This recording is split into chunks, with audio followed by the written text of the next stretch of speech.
All right. I have you. Up and away. You did not just say up and away. Yes, it did. Oh my god. Hello, I'm Xannie, My name is James.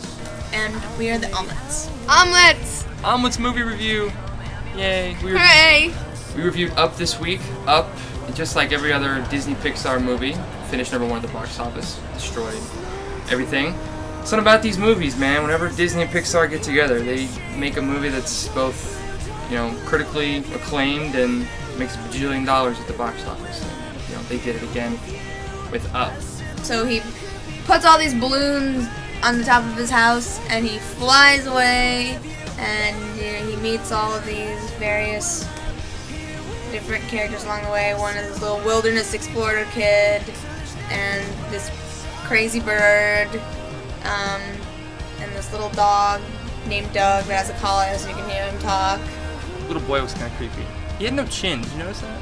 That was really He had no funny. chin. Well, he was like a roly-poly. I watched Up in 3D.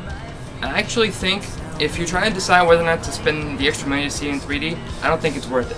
Because there's really nothing like other 3D movies. There's really no effects in this movie that make the 3D worth anything.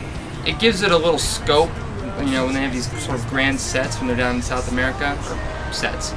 But yeah, the 3D is definitely not worth the extra money.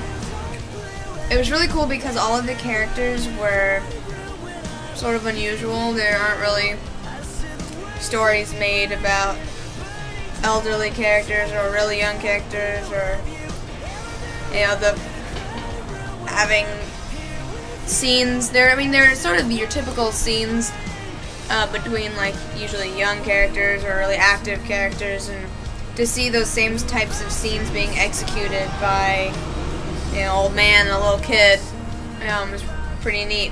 There's not these perfect idealized characters. There's this grumpy old man and this dopey little kid, and it's a very real world setting until his house floats away, and suddenly it's like Wizard of Oz. Everything is just, you know, on its head. There's talking dogs and this creepy guy chasing this giant bird around, and it's just sort of, it didn't make sense to me that this ordinary world would suddenly become extraordinary, and I couldn't leave that point to enjoy what was otherwise a fairly well-written story in terms of plot and characters and things like that.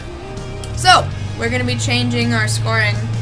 We've had a tendency of giving things a rating out of 10, and we decided that it gives us too much leeway. When we look back, we realize that there are a lot of things that, in relationship to each other, maybe didn't deserve the credit or the not credit that we gave it. So we're going to do it out of 5. Up was definitely good. It was very funny. Talking dogs were hilarious. The little boy was really funny. Even the old man was funny at times. But it just wasn't complete, I think, because, you know, they didn't define their world well enough. It was very cute, and it did have an original edge to it, and I enjoyed it a lot. So 4 out of 5. I'm gonna give this movie a 3.